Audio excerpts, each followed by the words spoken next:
नमस्कार। बहसमा climate change जलवायु परिवर्तन र यसले पार्ने असरका विषयमा आम नागरिकलाई जानकारी गराउने यो कार्यक्रममा तपाईलाई हार्दिक स्वागत छ। म सुरेश आचार्य। यति बेला कन्फरेन्स अफ द पार्टिज विश्वका सबै राष्ट्रहरू जलवायु परिवर्तनले पार्ने असरका विषयमा छलफल गर्ने क्रममा यो वर्ष संयुक्त अरब एमिरेट्सको दुबईमा भेला हुँदैछन् र यसको पूर्व सत्रहरू प्रारम्भ पनि भइसकेको छ। आगामी 30 नोभेम्बरदेखि 12 डिसेम्बरसम्म चल्ने यो COP28 मा नेपालबाट प्रधानमन्त्री पुष्पकमल दाहाल प्रचण्डले नेतृत्व गर्दै हुनुहुन्छ र यो कन्फरेन्सबाट नेपालले प्राप्त गर्न सक्ने उपलब्धि र नेपालका एजेन्डाहरूको विषयमा केन्द्रित रहेर आज हामी यो कार्यक्रममा छलफल गर्दैछौँ। हामीसँग हुनुहुन्छ प्रधानमन्त्रीको नेतृत्वमा गठन हुने जलवायु परिवर्तन व्यवस्थापन राष्ट्रिय परिषदका विज्ञ सदस्य डाक्टर विमल रेग्मी। कार्यक्रममा यहाँलाई हार्दिक स्वागत छ। नमस्कार, धन्यवाद। COP28 को कुरा गर्दाखेरि मैले प्रारम्भमा नै विषय प्रवेश जसरी गरेँ त्यही प्रश्नबाट प्रारम्भ गर्छु। नेपालको एजेन्डा के? हजुर, अब COP28 को सन्दर्भमा नेपालको एजेन्डा COP को एजेन्डासँग मिल्दोजुल्दो हिसाबले राखिएको हुन्छ र त्यो छलफल त्यसरी नै गर्नुपर्ने हुन्छ, किनभने त्यहाँ औपचारिक एजेन्डाहरू जति छलफल हुन्छन् त्योसँग सेरोफेरोमा रहेर नेपालले औपचारिक छलफलहरूमा भाग लिने हो। अनौपचारिक छलफलहरूमा नेपालले आफूले आफ्ना एजेन्डाहरू तय गर्ने हो। अहिले अब अनौपचारिक एजेन्डाहरू तय भएका छन्। पहिलो सत्रमा त्यो अनौपचारिक एजेन्डालाई औपचारिक एजेन्डा बनाउने प्रक्रिया रहन्छ। अब यसमा सबभन्दा हाम्रो लागि महत्त्वपूर्ण विषय भनेको हिमाली क्षेत्रको विषय चाहिँ अहिले अनौपचारिक एजेन्डामा एउटा राष्ट्रले चाहिँ राखेको छ। हामी वर्षौँदेखि हिमाली क्षेत्र र हिमाली क्षेत्रमा जलवायु परिवर्तनले पारेको असर, संवेदनशीलताको बारेमा जति कुरा उठाइरहन्छौँ, जति हामीले COP जानु अगाडि र त्यहाँ गएर यसो हामी कुराहरू राख्छौँ भन्ने गरिरहन्छौँ, तर औपचारिक एजेन्डामा नपर्दाखेरि अहिलेसम्म त्यति प्रभावकारी ढङ्गले हिमाली क्षेत्रको चाहिँ विषयवस्तुहरू चाहिँ यो अन्तर्राष्ट्रिय महासन्धिमा समावेश भएको थिएन। यो पटक यो अनौपचारिक एजेन्डा भएको हुनाले यसलाई औपचारिक एजेन्डा बनाउनको लागि नेपाल सरकारले अब प्रयासहरू गरिरहेको छ जस्तो लाग्छ मलाई। र औपचारिक एजेन्डा भयो भने हाम्रो हिमाली क्षेत्रको चाहिँ जैव विविधताको जुन असरहरू र यसलाई सम्बोधन गर्ने विषयवस्तुहरूमा प्रवेश पाउँछ। र मैले के आशा लिएको छु भने यो पटक यदि हिमाली क्षेत्रको विषयवस्तु औपचारिक एजेन्डामा प्रवेश पायो भने हामीले धेरै वर्षदेखि अथक प्रयास गरेको त्यो सपना साकार हुन्छ र यो विषयवस्तु प्रवेश गर्दैमा हामीले सबै चिज पाउने होइन। अब यो केही वर्ष लाग्छ, तैपनि यो सुरुवात हुनेछ। यसको लागि नेपाल सरकार र सरकारवालाहरू जो COP मा भाग लिँदैछन् महासन्धिको बैठकमा, त्यसमा उहाँहरूको ध्यान सबभन्दा धेरै पर्वतीय विषयलाई औपचारिक एजेन्डा कसरी बनाउन सकिन्छ भन्नेमा केन्द्रित हुनुपर्छ। एक दोस्रो, हाम्रो लागि चाहिने भनेको अब जलवायु वित्त हो, किनभने हामीले नेपाल सरकारले जलवायु परिवर्तन सम्बन्धी नीति, कार्यक्रम, योजना तय गरिसकेको छ। हामीसँग प्रष्ट दिशानिर्देश पनि छ। हामीले अनुकूलनमा के गर्ने, न्यूनीकरणमा हाम्रा चाहिँ अपर्च्युनिटीहरू के हुन्, अनि हानि नोक्सानीमा हामीले के गर्नुपर्छ भन्ने विषयवस्तुमा हाम्रो सरकारको मार्गनिर्देशन प्रष्ट छ। केही दिन अगाडि सम्माननीय प्रधानमन्त्रीज्यूले राष्ट्रिय अनुकूलन योजना र राष्ट्रिय निर्धारित योजना कार्यान्वयन योजनालाई चाहिँ त्यसको चाहिँ लन्च पनि गर्नुभयो। त्यसले प्रष्ट रूपमा अनुकूलनका क्षेत्रमा, न्यूनीकरणका क्षेत्रमा नेपालले कसरी अगाडि बढ्नुपर्छ भन्ने प्रष्ट रूपरेखा छ। अब हामीलाई चाहियो त्यसलाई कार्यान्वयन गर्नको लागि जलवायु वित्त चाहियो, क्लाइमेट फाइनान्स। त्यो नै सबभन्दा मुख्य कडी हो।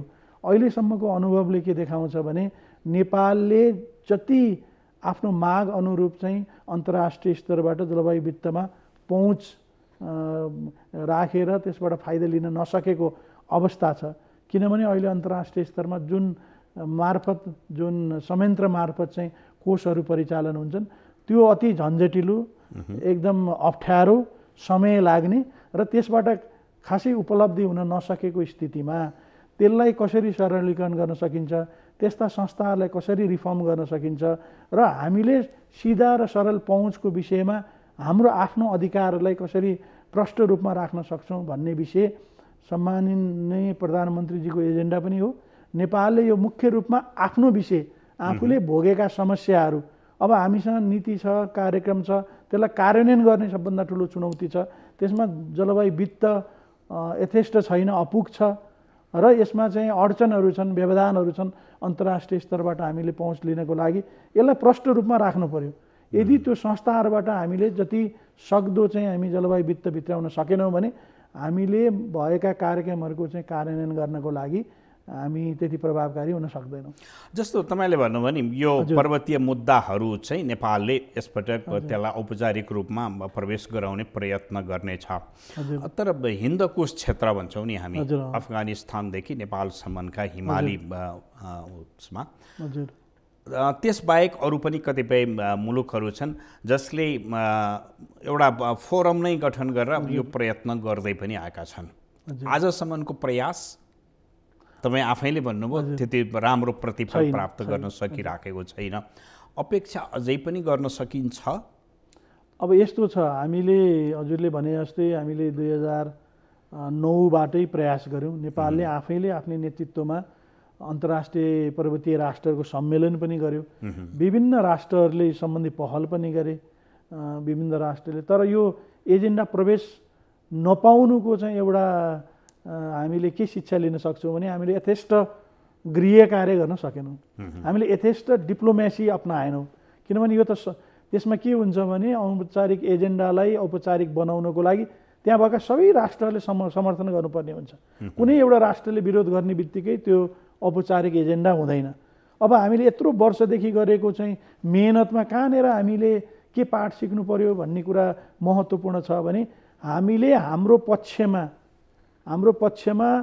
समर्थन गर्ने, वकालत गर्ने र शुभचिन्तकहरू राष्ट्रहरू चाहिँ जम्मा गर्न सकेनौँ, त्यो सहयोग हामीले प्राप्त गर्न सकेनौँ। त्यही अनुसारको चाहिँ प्रभावकारी लबिङ हाम्रो इन्टरनेसनल लेभलमा डिप्लोमेसी पनि पुगेन। तर यो वर्ष के छ भने फरक छ। यो वर्ष यो विषय आएको छ, संयुक्त राष्ट्र सङ्घका महासचिवको भ्रमण नेपालमा भयो।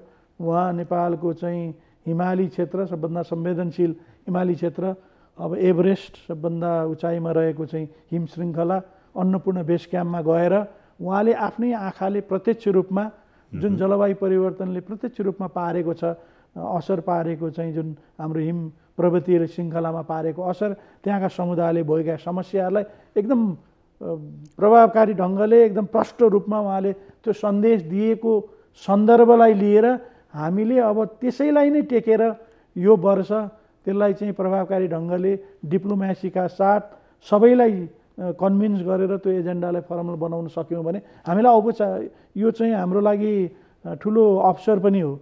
अब संयुक्त राष्ट्र सङ्घको महासचिवले त्यो बोलिदिनु, त्यहाँ आएर भनिदिनु, त्यो चाहिँ विश्व सामु त्यो क्लियरली त्यो कम्युनिकेट भएको छ, त्यो सञ्चार भएको सन्दर्भमा यसलाई चाहिँ अब सदुपयोग गरेर नेपाल सरकारका प्रतिनिधिहरू जो जान्छन्, अहिलेसम्म गरेका गृह कार्य, त्यसको परिणाम अब केही दिन, अब 2-3 दिन पछाडि जुन चाहिँ यो सेसन सुरुवात हुन्छ र एजेन्डा एडप्सनको जुन प्रक्रियामा जान्छ, यसमा यो औपचारिक एजेन्डा हुने बित्तिकै यो विषय प्रवेश पायो, यसको रेकग्निसन भयो। त्यसमा हामीले केही ठुलो उपलब्धिको रूपमा मान्दै अब आउने वर्षहरूमा थप प्रयत्न गर्नुपर्छ। तर अब हाम्रो डिप्लोमेसी फेरि पुगेन भनेको तपाईँले भन्नुभयो नि, जस्तो UN महासचिव यहाँ आउनुभयो, आफ्नै आँखाले देख्नुभयो यो जलवायु परिवर्तनका प्रभावहरू, त्यति मात्रै आधारले पुग्छ कि तपाईँ सरकारले तयार गरेको जुन डकुमेन्ट छ त्यसले पनि त्यो पनि त्यति नै बलियो छ भन्ने तपाईँलाई लाग्छ? अब यस्तो छ, अन्तर्राष्ट्रिय स्तरमा जुन यो अन्तर्राष्ट्रिय संयन्त्र छ, अन्तर्देशीय संयन्त्र, यो विज्ञान सम्बन्धी intergovernmental panel on climate change IPCC भन्छ, त्यसले 6औँ रिपोर्टसम्म आउँदाखेरि चाहिँ हिमाल हिम श्रृङ्खलाहरू र हिन्दुकुश रिजनको बारेमा पहिला त्यति हामीसँग तथ्याङ्क थिएन। अहिले धेरै तथ्याङ्कहरूले चाहिँ देखाइसकेका छन् कि यो चाहिँ यो हिम श्रृङ्खला अति जलवायु परिवर्तनको अति संवेदनशील क्षेत्र हो। यसमा 1/3 जति हाम्रो चाहिँ ग्लेसियरहरू मेल्ट भइसकेका छन्। यदि यो क्रम रोकिएन र पृथ्वीको तापक्रम यही अनुसार बढ्ने हो भने यो शताब्दीको अन्तिमसम्म 2/3 भन्दा बढी हिम श्रृङ्खलाहरू पग्लिनेछन्। यसमा प्रत्यक्ष रूपमा चाहिँ निर्भर रहेका 1.6 जति मिलियन पपुलेसन छ, त्यत्रो ठुलो चाहिँ जनसङ्ख्या यसमा आश्रित छ। यो सम्बन्धी तथ्याङ्कहरू अहिले वैज्ञानिक रूपमा पुष्टि भइसकेको सन्दर्भमा र नेपालले पनि जलवायु परिवर्तनको यो क्षेत्रमा, हिमाली क्षेत्र, यो पारिस्थितिक प्रणालीमा कस्तो असर परेछ भन्ने तथ्याङ्कहरू पनि निकालिसकेको सन्दर्भमा यी सबैको चाहिँ जुन जोड बलले गर्दा यो वर्ष चाहिँ हामीले औपचारिक एजेन्डा बनाउनै पर्छ। यसको लागि अब त्यही हो, मैले अघि भने यसको चुरो कुरो के छ भने लबिङ नै हो। सबै राष्ट्रहरूलाई हामीले कन्भिन्स गर्नु पर्यो। त्यो चाहिँ अब फलामको चिउरा चबाए जस्तै हो अन्तर्राष्ट्रिय स्तरमा, तर प्रयास जुन हामीले गर्नुपर्ने हो सायद त्यो गृहकार्य भएको जस्तो मलाई लाग्छ र आशा गरौँ यो औपचारिक एजेन्डा हुनसक्छ। भनेको लामो समयपछि कार्यकारी प्रमुख आफै नेतृत्व गर्दै हुनुहुन्छ, त्यसकारण पनि एउटा वातावरण बन्छ भन्ने तपाईँको विश्वास? सम्माननीय प्रधानमन्त्रीज्यूको यसमा ठुलो चासो सरोकार छ। उहाँले यो विषयहरू धेरै पटक उठान पनि गरिसक्नु भएको छ।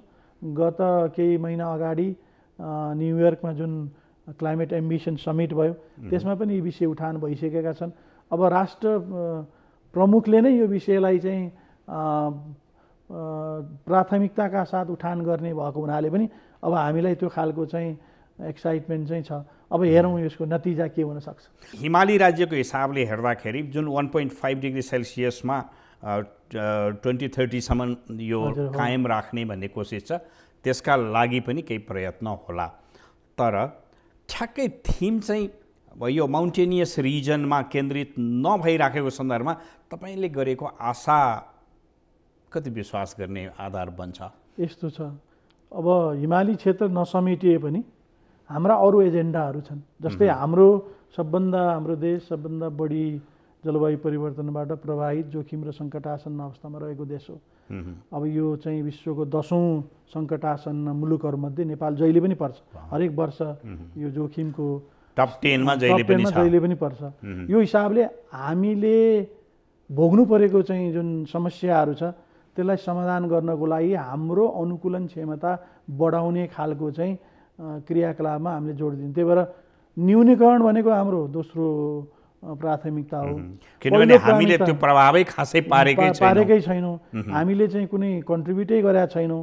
हामीले घटाएर पनि विश्वको चाहिँ यो हरितगृह ग्यास उत्सर्जनमा त्यति ठुलो चाहिँ योगदान हुनेवाला छैन। हाम्रो योगदानै छैन ऐतिहासिक रूपमा।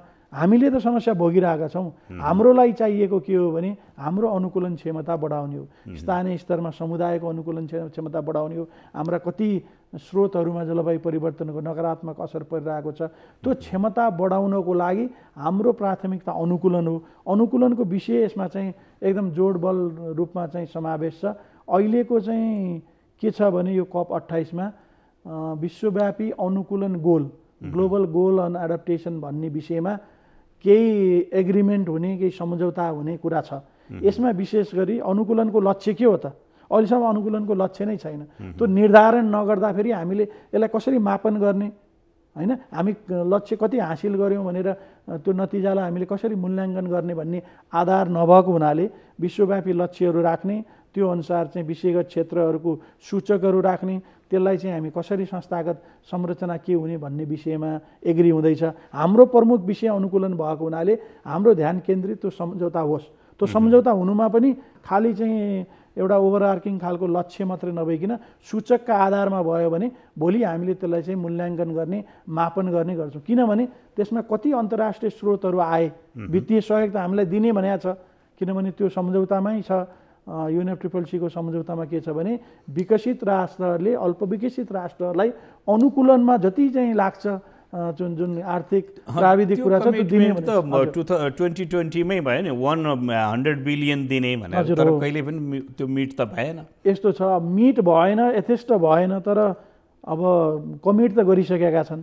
अब अहिले अब अलिकति पोजिटिभ हिसाबले हेर्ने हो भने त्यसलाई अब यस्तो रहेछ, यो इन्टरनेसनल यो अर्थ राजनीतिमा जति हामी उनीहरूलाई पगाल्न सक्यौँ, जति चाहिँ टेबलमा ल्याउन सक्यौँ, जति गलाउन सक्यौँ, त्यो हाम्रो लागि फाइदा रहेछ। अब यसमा अब पूर्ण रूपमा हामीले भने जस्तै पाइँदैन, तर त्यसलाई हाम्रो पक्षमा, नेपालको पक्ष, नेपाली जनताको पक्षमा हाम्रो मुद्दा के हो भनेर लिएर जानु पर्यो कि अन्तर्राष्ट्रिय स्तरमा यस्ता विषयहरू छलफल हुन्छन्। तर हामीले भोगेका समस्या के हो त? हामीलाई अनुकूलनमा वित्तीय र प्राविधिक सहयोग चाहिएको छ। अनुकूलनमा कोषमा हाम्रो पहुँच त्यति पुगेको छैन। हामीलाई त्यो चाहिँ अनुकूलन कोष सरलीकरण हुनु पर्यो, त्यस्ता संस्थाहरूको चाहिँ संरचना फेरि बदलिनु पर्यो, हाम्रो डाइरेक्ट पहुँच हुनु पर्यो। हामीलाई दिने भनेको रकम हामीले नै नपाउने, हामीलाई नै अप्ठ्यारो हुने जुन परिस्थिति सिर्जना भएको छ, यसमा सम्माननीय प्रधानमन्त्रीजीको पनि प्रष्ट विचार आइसकेको छ कि हामीले हाम्रो अधिकार, जलवायु न्यायको लागि हामीले अधिकार चाहिँ माग्ने हो, अधिकारको लागि हाम्रो चाहिँ आवाज राख्ने हो, मागेर होइन कि हामीले अधिकार खोज्ने हो भन्ने उहाँको अहिले प्रष्ट धारणा छ। वास्तवमा त्यही हो, तर त्यो डिप्लोमेसीको रूपमा आउँछ। तर यस्तो रहेछ, हामी जति प्रयत्न गर्छौँ नि, जति हाम्रो चाहिँ डिप्लोमेसी अगाडि बढ्छ, जति खुलेर हामीले आफ्नो विचार राख्छौँ, जति हामी लबिङ गर्न सक्छौँ, त्यति हामीले फाइदा लिने रहेछ। हामी जस्तै मुलुक बाङ्लादेश लगायतका अरू देशहरूले उनीहरू एकदम प्रष्ट रूपमा आफ्ना कुरा राख्छन्। हामीले यो भोगेको समस्या 1, 2, 3, 4 हो, हामीले यस्तो हिसाबले चाहिँ हामीलाई हुँदैन। अहिले जुन कठिनाइ भइरहेछ नि, हामीले खासै बाहिरबाट जलवायु वित्तीय सहयोग पाउन नसकेको आफ्नो आन्तरिक कारण पनि छ। तर बाह्य कारणहरूलाई चाहिँ गाँठो फुकाउनको लागि हामीले प्रष्ट रूपमा आफ्ना कुरा राख्ने कि नराख्ने। तर जस्तो हामीले डे फर्स्टबाट कपमा भाग लिँदै आएका छौँ होइन, 95 बर्लिनदेखि नै सहभागी छौँ। तर एउटा के कुरा आउँछ भने नेपालले कहिले पनि कप टु कप मात्रै भयो, इन बिट्विन जे गर्नुपर्ने हो त्यो काम चाहिँ ठिक ढङ्गबाट गर्दैन र डकुमेन्टेसन ठिक ढङ्गबाट नहुँदा आइरहेका छैन भनेर विश्लेषकहरूले टिप्पणी गरेका छन्। त्यसमा केही सत्यता छ। हामीले हाम्रो आन्तरिक तयारी राम्रो गर्न सक्दैनौँ, किनभने हाम्रो तयारी हुनु पऱ्यो, क्षमता पनि हुनु पऱ्यो नि। कसैले हामीलाई कुनै पैसा दिन्छ भने खर्च नगर्ने अवस्था छ यहाँ होइन, हामीले खर्चै गर्न सक्दैनौँ, हाम्रो चाहिँ दिएर पनि खर्च हुन सक्दैन। हाम्रो आन्तरिक जुन क्षमता छ त्यो नै कमजोर छ। जस्तै जलवायु वित्तको लागि चाहिने यहाँ एउटा कुनै संस्थागत संरचना छैन। हाम्रो अर्थ मन्त्रालय हो फोकल, तर अर्थ मन्त्रालयका विविध अरू प्राथमिकता भएको हुनाले अर्थ मन्त्रालयले एग्रेसिभली लिडरसिप लिएर, नेतृत्व लिएर जलवायु वित्तलाई विविधीकरण गर्ने, यसलाई चाहिँ बढाउने त्यो किसिमको पूर्वतयारी गर्न सकेको छैन। वन मन्त्रालय यसको फोकल एजेन्सी हो, तर त्यो प्राविधिक मन्त्रालय हो, त्यसका सीमित अधिकार छन्। त्यही भएर हाम्रो देशमा चाहिँ एउटा कुनै डेडिकेटेड इन्स्टिट्युसनै छैन जलवायु वित्तलाई अगाडि बढाउन, कार्यान्वयन गर्नको लागि त्यो नेतृत्व लिने खालको संस्थागत संरचना एउटा छँदै छैन। दोस्रो, हाम्रो पूर्व तयारी पनि हुँदैन। हजुरले भनेको ठिक हो, खालि कपमा जाँदाखेरि यस्ता विषयहरू प्रवेश पाउँछन्, कपबाट आउने बित्तिकै जम्मै शिथिल हुन्छ, यो विषय खासै प्रवेश पाउँदैन, कपमा जाने तयारी हुन्छ। तर यो बिचमा हामीले गर्नुपर्ने के हो भने कार्यान्वयनको कुरा हो नि।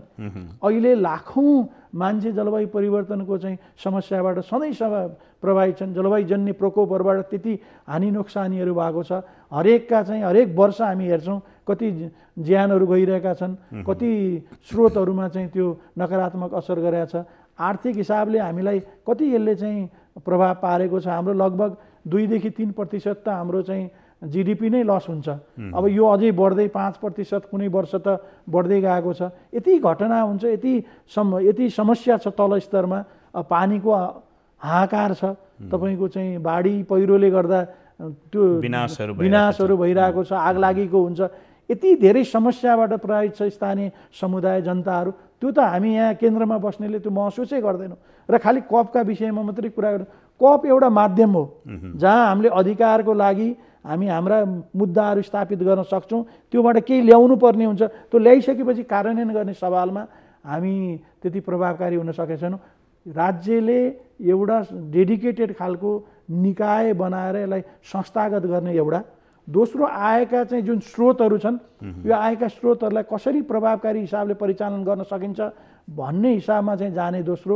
तेस्रो, यो स्रोतै कसरी जुटाउन सकिन्छ भन्ने हाम्रो आन्तरिक गृह कार्य र त्यो खालको क्षमता विकासमा जान सकेको छैन र अब ढिला भइसक्यो। त्यही भएर हामीले सम्माननीय प्रधानमन्त्रीज्यूलाई पनि यो परिषदको बैठकमा यो तरिकाबाट हामी जान सक्दैनौँ।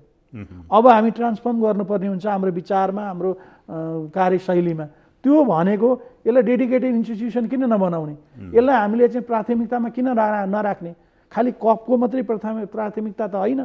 कपमा गएर बैठकमा सम्मेलनमा भाग लिएर हामीले केही ल्याउन सकेनौँ, कार्यान्वयन गर्न सकेनौँ, त्यसलाई व्यवहारमा उतार्न सकेनौँ भने यो समस्याले जति चाहिँ प्रभावित गरिसकेको छ नि, अब यो अझै बढ्दो छ। यो सङ्कटलाई समाधान गर्नको लागि राज्यका संयन्त्रहरू प्रभावकारी हुनुपर्छ र अरूलाई परिचालन गर्ने खालको नेतृत्व लिनको लागि हाम्रो आन्तरिक गृह कार्य छैन, कार्यान्वयनमा जोड दिएका छैनौँ।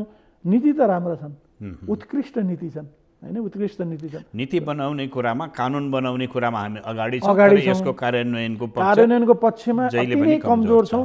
यसको लागि अब पनि ध्यान दिएन भने हामीले त्यो मौका गुमाइसकेका छौँ र ढिला भइसक्यो। हामीले 3 वर्ष अगाडि मेलम्चीमा एउटा घटना बेहोर्यौँ, त्यसलाई हामीले इन्टरनेसनल फोरममा इस्टाब्लिस गर्न सकेनौँ कि यो जलवायु परिवर्तनका कारणले भएको हो। यो वर्ष कागबेनीमा त्यही घटना, त्यस्तै प्रकृतिको घटना दोहोरिएको छ।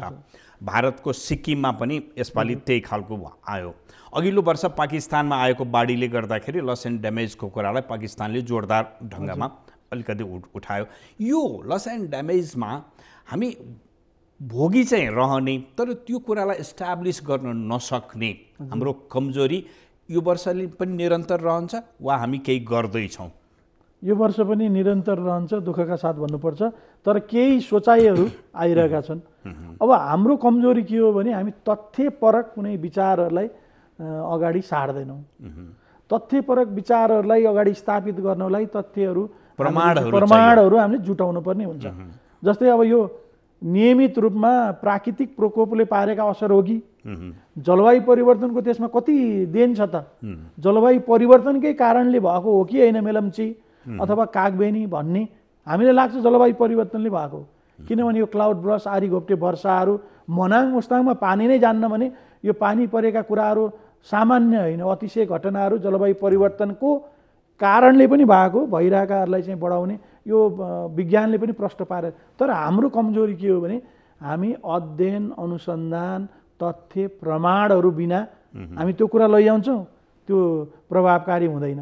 यो मेलम्चीका कुरा लग्यौँ, तर हामीसँग त्यो ब्याक चाहिँ हामीसँग त्यो खालको प्रमाण, ब्याकअप सपोर्ट छैन। अब हानि नोक्सानीमा अहिले वित्त स्थापना भएको छ, त्यो सम्बन्धी यो कपमा केही एग्री हुँदैछ। तर अब भोलि वित्त त्यहाँ स्थापना भयो भने पनि हामीले जलवायुजन्य हानि नोक्सानीको लागि क्लेम गर्ने अथवा त्यस्ता खालका चाहिँ स्रोतहरू जुटाउनको लागि हामीसँग आर्थिक र गैर आर्थिक हानि नोक्सानीको तथ्याङ्क छ कि छैन? अहिलेसम्म हामीले तथ्याङ्क भनेको गृह मन्त्रालयले निकालेको, अब यो कति विपद पछाडिको व्यवस्थापन सम्बन्धी एउटा समिति छ, त्यसैले जति गर्छ त्यही नै हो। एनडीआरएमले केही गरेको छ, यो विषय चाहिँ चर्चामा आएको छ। जस्तै प्राधिकरणले यसमा केही सुरुवात गरेको छ, तर अझै पनि हामीले कागबेनीलाई लिएर, मेलम्चीलाई लिएर, मुस्ताङ मनाङका विषय र अथवा अन्य क्षेत्रकालाई लिएर जुन यो जलवायुजन्य हानि नोक्सानी हो भन्नको लागि हामीसँग त्यो यथेष्ट इभिडेन्स नभएको कारणले हामी त्यो प्रभावकारी हुनै सक्दैनौँ। हामीले राखेका विचारहरू तथ्यपरक हिसाबले राख्नुपर्छ। अब त्यसको आधारमा हामीले गर्नुपर्ने एउटा चाहिँ नेपालमा गर्नुपर्ने अबको दिनहरूमा के हो भने हामीले यस्ता खालका चाहिँ डेटाहरू, यस्ता खालका इभिडेन्सहरू, यस्ता खालका खोजहरू, अध्ययनहरू, अनुसन्धानहरूलाई राख्नुपर्छ। नभए त अब हामी पछाडि पर्छौँ। अहिलेसम्म हामी पछाडि परेको एउटै मात्रै कारण के छ? हामीले प्रष्ट रूपमा आफ्ना कुराहरू राख्नको लागि इभिडेन्स दिनै नसक्ने, आफ्ना कुरा प्रष्ट। यसको लागि तपाईँले भनेको जस्तो संयन्त्रको अभाव त तपाईँले भन्नुभयो, यसलाई फोकस गर्ने संयन्त्र नै भएन। एकदम दोस्रो प्रविधिका हिसाबले हामी कति सक्षम छौँ? प्रविधिमा अब अनुसन्धान गर्ने, अध्ययन गर्ने संस्थाहरू हाम्रा भुत्ते भइसकेका छन्। दुःखका साथ भन्नुपर्छ, त्यति इफेक्टिभ छैनन् तिनीहरू।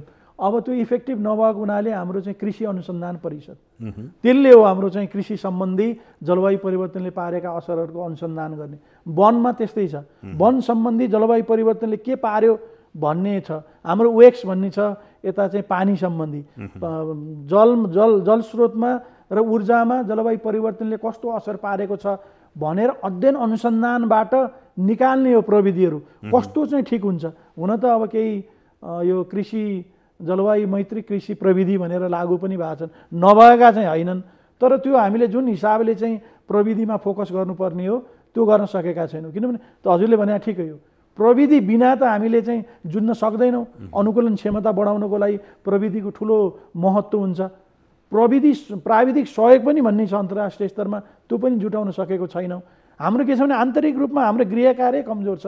हामीले कार्यान्वयन गर्नको लागि हामीलाई चाहिने संयन्त्र मात्र नभइकन हाम्रो क्षमता केमा विकास गर्ने, कुनमा प्राथमिकता राख्ने भन्ने थाहा हुँदाहुँदै पनि हामीले त्यसमा लगानी केन्द्रित गर्न सकेका छैनौँ। छरपष्ट रूपमा छन्। त्यसलाई केन्द्रीकृत गर्नको लागि पनि अब आउने दिनहरूमा हामी अलिकति चाहिँ यसलाई फड्को पार्ने हिसाबले, ट्रान्सफर्म गर्ने हिसाबले संस्थागत क्षमता नीतिमा जानु परेन र यसलाई कार्यान्वयन गर्ने हिसाबले हामी प्रभावकारी हिसाबले प्रस्तुत हुनैपर्छ र अन्तर्राष्ट्रिय सामु हामी बलियो भएन, हाम्रो चाहिँ विचारहरू बलिया हुन्छन्, हाम्रा कुराहरू बलिया हुन्छन्, हामीले चाहिँ त्यो हिसाबले राख्न सक्छौँ। तर अब एक्साइटमेन्ट के छ भने हामी खुसी हुनुपर्ने के छ भने सम्माननीय प्रधानमन्त्रीजीको जुन 2-4वटा विषयहरूमा चाहिँ अन्तर्राष्ट्रिय स्तरमा म कुरा उठाउँछु भन्ने विषयलाई उत्साहित त बनाएको छ। तर त्यो उत्साहलाई निरन्तरता दिनको लागि आएपछि हामीले धेरै काम गर्नुपर्ने हाम्रो जिम्मेवारी छ। हस्, कार्यक्रममा सहभागी भइदिनु भयो, धेरै धेरै धन्यवाद छ।